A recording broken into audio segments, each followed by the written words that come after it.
বন্ধুরা, তো একটা দাদা কমেন্ট করেছিল যে একটা পায়রা ডানা কাটা থাকলে সেটা ধাড়ি বান বাচ্চা পায়রা কীভাবে বুঝবো, মানে পাট্টা পায়রা বান ধাড়ি পায়রা সেটা আমি কীভাবে বুঝবো, তার উপরে একটা ভিডিও বানাতে। তো দেখেন, এটা হলো একটা ধাড়ি পায়রা। তো ধাড়ি পায়রা সবসময় একটা জিনিস ফলো করবেন, ধাড়ি পায়রা দেখবেন পাটা বেশি লাল হবে আর বাচ্চা পায়রা পাটা একটু বেশি সাদা হবে, মানে তার পায়ের কালারটা চেঞ্জ হতে একটু টাইম লাগে। আর ধাড়ি পায়রা সেই কালারটা কিন্তু অনেক আগের থেকেই চলে আসেন। তো এই দেখেন একটা বাচ্চা পায়রা, তো এইটা দেখেন, এই যে একটা পালক উঠছে, এটা এখন 7 পরে আছে। এই দেখেন, এই যে পালকটা উঠছে এটা বাচ্চা অ্যাডাল্ট পায়রা। তো আপনার বাড়িতে যদি বাচ্চা পায়রা থাকে তাহলে আপনি এই ডানাগুলো দেখলেই বুঝতে পারবেন যে পায়রাটা কত পরে আছে। আর যখন পায়রাটা পুরো 10 পর কমপ্লিট করে ফেলবে, তখন 1 দশক কমপ্লিট হয়ে যাবে, তখন পায়রাটা একটা রেডি পায়রা হবে, মানে একটা ধাড়ি পায়রা হবে। তখন সেটাকে দিয়ে পায়রার ডিম বাচ্চা করাবে। তার আগে বাচ্চা করলে পায়রার বাচ্চা কিন্তু ভালো হবে না। তো এই দেখেন, এই একটা পায়রা এটা এখন 8 পরে আছে।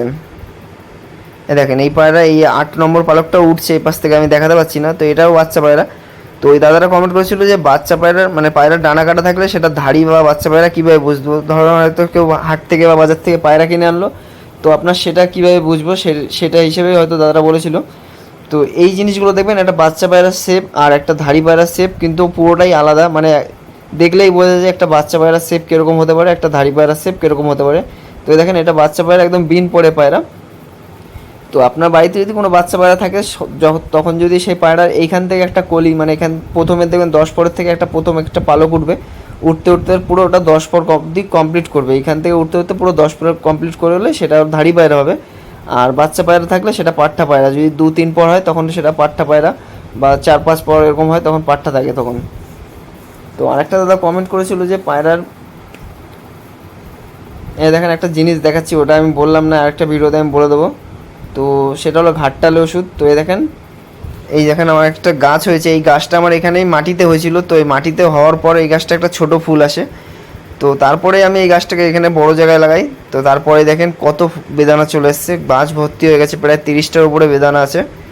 আরও আমি খেয়ে নিয়েছি ছোটো ছোটো, মানে যখন খিদে পায় তখন আর নিচে যেতে ইচ্ছা করে না, তো এই বেদানা ছিঁড়ে খেয়ে ফেলি। এই দেখেন কত সুন্দর গাছটা হয়েছে, আর লাল লাল ফুল হয়েছে সবুজ গাছের মধ্যে। এর মধ্যে আবার কাটাও আছে দেখলাম। আরও একটা জিনিস দেখাচ্ছি, দেখেন এখানে পটল আছে, তারপরে কুল গাছ আছে, অনেক রকমের গাছ আছে, ভর্তি হয়ে গেছে গাছে, জঙ্গল হয়ে গেছে পুরো ছাদটা। তো ছাদের উপর অনেক লোডও পড়েছে, কত বড় বড় টব আপনারা দেখলে বুঝতে পারবেন। আর একটা জিনিস দেখাচ্ছি, দেখেন ছাদের ওপর কুল হয়েছে এই টাইমে। তো এই বর্ষার টাইমে আমি প্রায় 5টার উপরে কুল খেয়েছি, আর প্রায় 100-র মতো কুল আছে।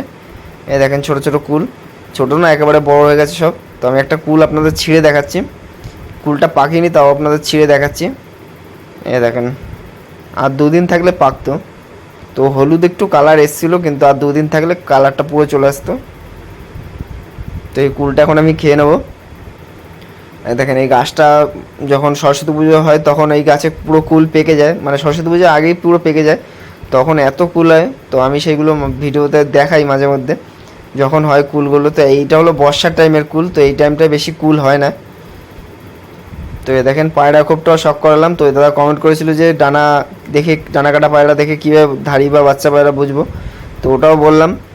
তো বাচ্চা পায়রার শেপ দেখলে আপনি আশা করি বুঝতে পারবেন, আর ধাড়ি পায়রার শেপ দেখলে বা পাটা দেখে নেবেন যে পায়রা পাটা কীরকম।